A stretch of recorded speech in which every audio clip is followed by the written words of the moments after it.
हमारे हिंदू धर्म में राम नाम सत्य है का विशेष महत्व बताया गया है। कहते हैं इस नाम का 3 बार जप करने का फल 1000 बार किसी भगवान का नाम लेने के बराबर बताया गया है।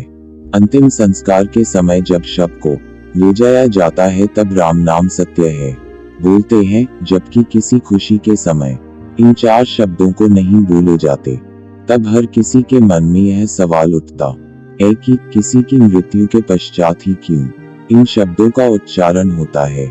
तो आइए इसे समझते हैं। जब अंतिम संस्कार के लिए ले जाते समय राम का नाम लिया जाता है, यह शब्द जिसकी मृत्यु हो गई है उसके शव के साथ चल रहे सब रिश्तेदार और परिजनों को यह ज्ञात करवाना होता है कि जब किसी की मृत्यु होती है तब वह कुछ अपने साथ नहीं ले जाता। व्यक्ति अकेला आता है और अकेला ही जाता है।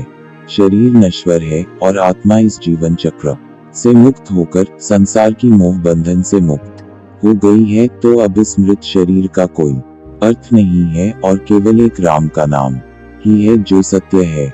इस राम नाम के जपने से यह एहसास होता है कि वह व्यक्ति इस संसार से चला गया है। जब व्यक्ति चला जाता है तब उसके स्नेहीजन बहुत दुखी होते हैं। इस अटल मृत्यु की वेदना को वह सहन नहीं कर पाते। उस समय जब इस राम नाम का जाप करने से उनको उस दुख को सहने की शक्ति मिलती है, उनकी यह वेदना कम होकर उन्हें मानसिक शांति मिलती है। जब घर के किसी बुजुर्ग की मृत्यु होती है तब घर के सारे उनके रिश्तेदार पैसों के बंटवारे के पीछे लग जाते हैं और फिर संबंधों में कड़वाहट हो जाती है।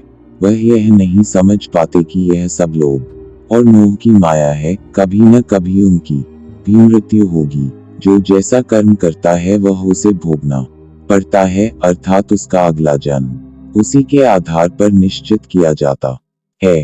पर इस संसार रूपी माया को कोई नहीं समझ पाता। जो समझ जाए वही ज्ञानी कहलाए।